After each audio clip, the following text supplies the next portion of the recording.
Aujourd'hui, on parle de la fameuse robe qui était à la mode en Nouvelle-France dans les années 1740-1760, celle que l'on appelle aujourd'hui la robe à la française avec ses fameux plis dans le dos. La robe est portée dans toutes les classes de la société, incluant chez les habitants. Cependant, pour vous aider à bien comprendre ce vêtement, on vous invite à visionner tout d'abord la vidéo sur l'habillement des femmes de la haute société en Nouvelle-France à la même époque.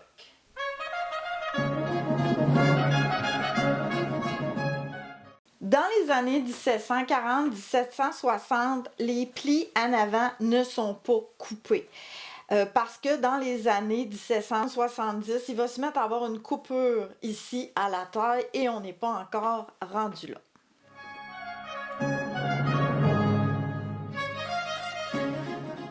On va commencer dans les années 1720-1730 avec des plis qui sont vraiment très larges, parfois même quasiment jusqu'au point des épaules.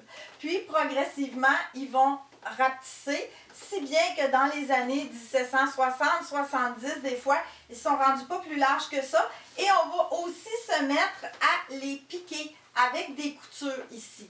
Mais si on veut représenter la Nouvelle-France, il vaut mieux aller chercher une largeur moyenne et surtout éviter de les coudre.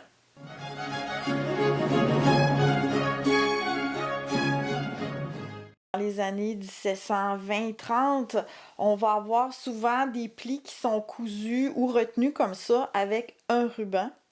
Progressivement, les plis vont être carrément fixes sur un parement, donc c'est le fameux parement en raquette. Quand il va apparaître dans la mode, il va être assez volumineux et plus les décennies vont avancer, plus il va réduire.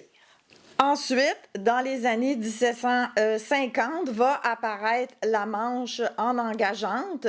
Donc, elle est formée de 1, 2 ou 3 volants. On peut même en rajouter là, en mousseline ou en dentelle à l'intérieur.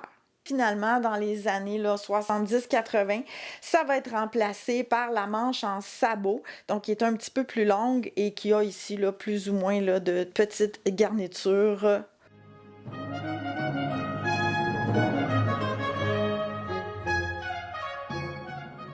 On me demande souvent s'il existe des patrons pour faire des robes. Alors oui, il y a des découpes de base. Mais je vous dirais 80-90% de la confection se fait directement avec le tissu sur la cliente.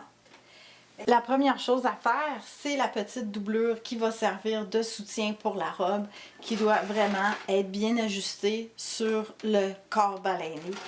Pour le moment, il y a un peu d'aisance au dos ici parce que c'est ce qui va nous permettre d'ajuster la robe une fois que la pièce d'estomac va être épinglée à l'avant. Donc, voyez-vous, on reconnaît la forme de la robe. Donc ça serait vraiment tout bien lissé sur la petite doublure. Et on a les plis qui ont été faits.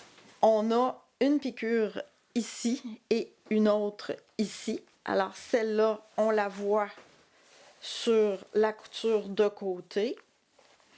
Et l'autre, elle est vraiment en arrière, ici, sous les plis. On la voit ici. Alors, c'est ce qui va permettre que ça va bien suivre la silhouette tout en laissant les gros plis du dos flottants. Mais dans la réalité, c'est juste un drap, là.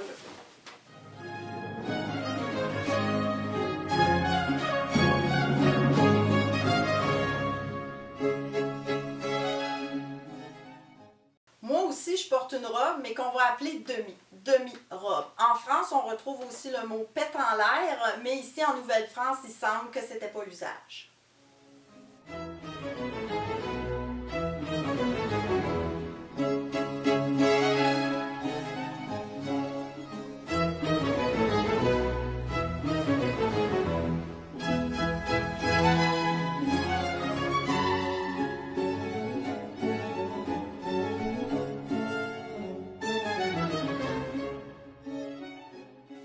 Il y a un petit peu une idée préconçue qui veut que les demi-robes soient obligatoirement des robes qui ont été coupées parce que le bas aurait été supposément usé.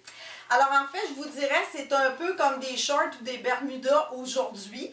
Donc oui, ça peut arriver que ça soit un pantalon qu'on a décidé de couper, mais ça peut aussi arriver qu'on l'a acheté déjà court. La première chose pour éviter d'user son bas de robe, c'est de la porter seulement à l'intérieur. Si on est vraiment obligé de sortir à l'extérieur parce qu'on doit se déplacer, habituellement, il va y avoir une voiture ou une chaise qui va nous cueillir juste en avant de la porte. Mais mettons que pour une raison X, Y, on est vraiment obligé de sortir avec notre robe, ce qu'on va faire, c'est qu'on va la retrousser dans les poches.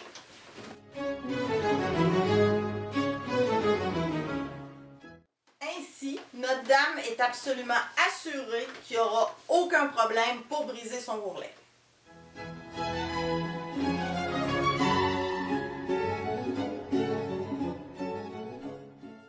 Donc, la robe, la pièce d'estomac, la jupe et le manteau sont dans le même tissu. Plus tard, éventuellement, dans les années 1760, 70, 80, avec les influences des modes anglaises, on va se mettre à voir des robes avec des jupes et des pièces d'estomac de couleurs contrastantes. Mais en Nouvelle-France, habituellement, l'usage veut que ça soit les 3 pièces assorties.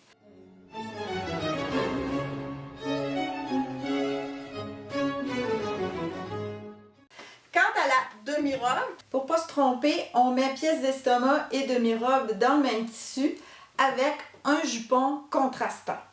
Parce que les 3 pièces dans le même tissu, ça semble vraiment être plus courant après la Nouvelle-France, donc vraiment là dans les années 1760, 70 et au-delà.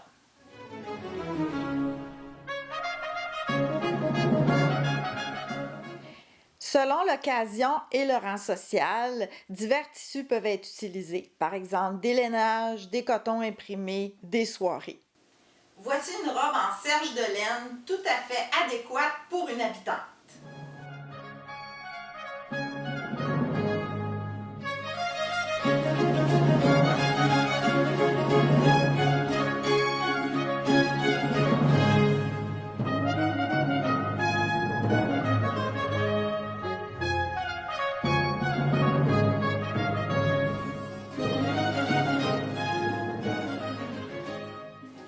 Vous remarquerez que les ruchés qui sont sur la robe servent d'une manière bien intelligente à cacher nos épingles, en plus de garnir.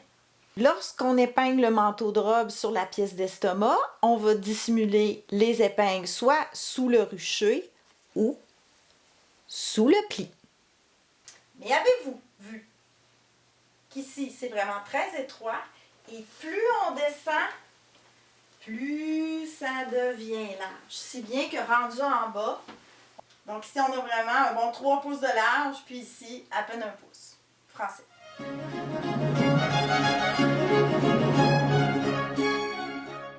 Dans beaucoup de tissus de soie, comme ici du taffetas, on découpait les ruchers avec une espèce de petit fer dentelé.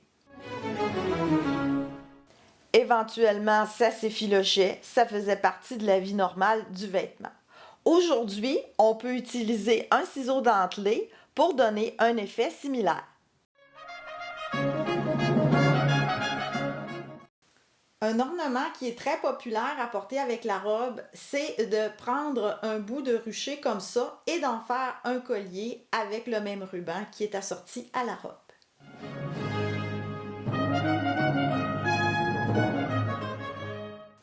Pour compléter la tenue, on ajoute mouchoir de cou et tablier. On peut le nouer par-dessus les plis ou dans les fentes de poche.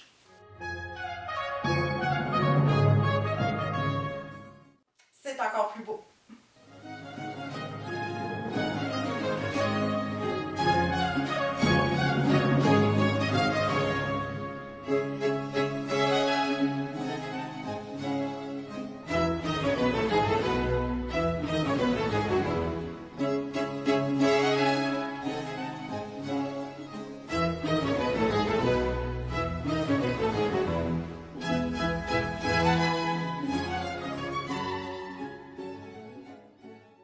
La pièce d'estomac épinglée doit venir faire un beau V entre le buste et la taille parce qu'on ne veut vraiment pas là, que ça vienne faire une espèce d'ouverture carrée comme ça. il faut s'assurer que le haut de la pièce d'estomac arrive juste en haut du corps baleiné pour pas qu'on le voit, mais sans aller recouvrir le décolleté. Il faut vraiment que la pointe arrive en même endroit que le buste a son point le plus pigeonnant, si on veut.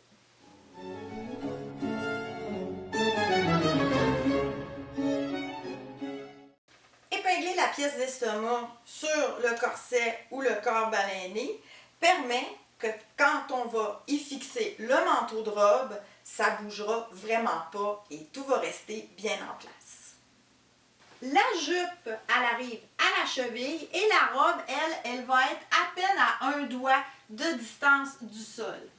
L'ouverture, il n'y a pas d'angle dans la découpe, c'est vraiment coupé droit fil et c'est les paniers avec les plis qui vont aller faire la légère ouverture qui permet de voir la décoration sur la jupe. Donc la longueur, on commence en avant à environ un doigt du sol et progressivement, on s'en va vers l'arrière pour former une petite traîne.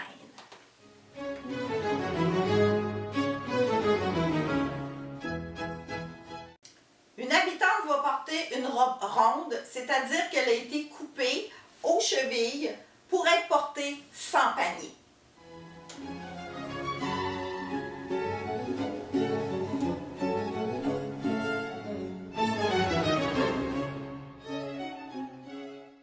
Quant à la demi-robe, elle peut arriver donc du bas des fentes de poche au-dessus du genou. Pour ce qui est du port de panier avec une demi-robe, pour la Nouvelle-France, j'éviterais. Il semble que ça soit beaucoup plus courant là, dans la période passée 1760.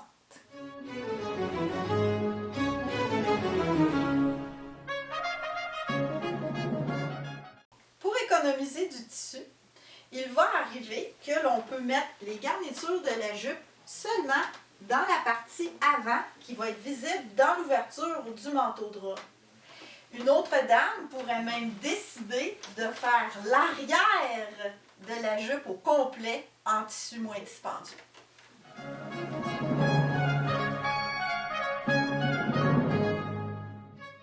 Pour faciliter l'épinglage des pièces d'estomac, soit qu'elle peut être vraiment très large, et là on va épingler dans les côtés, ou elle peut même être munie de petites pièces de ruban comme ça, qui permettent un bon ajustement. Pour ma part, j'aime les pièces d'estomac qui sont molles, donc souvent seulement doublées d'un lin avec un petit entre-deux parce que c'est plus facile pour manipuler les épingles, mais avoir une pièce d'estomac qui est balainée est aussi possible selon nos goûts et la structure du vêtement porté en dessous. Est-ce que c'est un corset? Est-ce que c'est un corps balainé? Pour l'épaule, étant donné que la partie de devant va être appliquée par-dessus celle de derrière une fois les plis faits, il y a une couture ici qui nous empêche de poser la manche en faisant un rond. Donc, on n'a pas le choix, on arrête ici et sous le pli, on va avoir la jonction qui va vraiment être faite. Donc, la manche ici, elle est retournée comme une manche moderne normale, ici aussi, mais on a la petite partie à cause de ça ici qui n'est pas en continuité. On va venir simplement remettre le tissu par-dessus et faire des petits points. On a ici le haut du dos. Donc, on voit là, ça, c'est les points qui tiennent les plis du dos. Et on a ici les petits points là, que je vous montrais de la manche qui sont au travers de la doublure. Le parement à raquette, ce qu'il faut savoir, c'est qu'il ne faut pas coudre le bord du parement au bord de la manche. Alors moi, comment je fais ça, c'est que je vais piquer dans le pli de couture, comme ça ne paraît pas. Alors c'est à l'intérieur et je vais le mettre juste un petit peu à l'intérieur de la manche, voyez-vous, puis il y a même un angle, donc c'est plus petit ici qu'en bas, pour créer une légère courbure qui respecte celle du coude. Si le parement est vraiment très très grand, on peut parfois avoir besoin d'aller faire un petit point de fil, mais dans un parement de ce format-là, ça tient assez bien tout seul. Quand on fixe ce genre de volant sur une manche, on doit vraiment l'appliquer par-dessus et non pas insérer cette partie entre la doublure et le tissu du tissu. Ici, on a rajouté un petit rucher sur le pourtour parce qu'en dessous, c'est vraiment laissé tel quel. Pour faire une belle finition, on évite d'aller mettre un gros surjet machine, là. On va vraiment retourner 2 fois le bord de la robe. On va fixer ici avec un point de côté. Étant donné qu'à cet endroit, on a des plis qu'on ne veut pas écraser, on va laisser cette partie flottante et on va poursuivre avec le point de côté là, tout le long du devant jusqu'à la bande de lin, comme ici au bas de la demi-robe. Alors pour ajuster la doublure, on peut soit avoir des petits cordonnets comme ça qu'on va attacher là, 1, 2, 3, ou sinon on a le laçage en spirale. Pas de laçage en X. Ce qui est intéressant de ce type d'attache-là, c'est qu'on est capable vraiment très facilement de serrer la robe soi-même quand on s'habille. Parfait pour une habitante.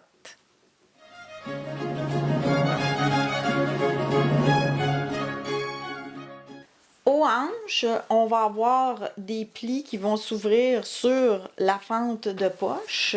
Donc, vous les voyez ici. Il peut en avoir là, 2 ou 3 ou 4, dépendamment là, du volume du vêtement. Et puis, si vous regardez, ici, j'ai vraiment, là, il est resté flottant pour pas que ça tire. Le vêtement se plaçait comme ça. Et je ne mets pas de surjet. Comme ici, de la laine, ça s'effiloche pas. Alors, c'est vraiment laissé franc-bord. J'ai fait mon petit ourlet. Donc, c'est beaucoup plus joli là, que d'aller mettre là, plein de surjets là, qui vont enlever, si on veut, un certain aspect d'authenticité.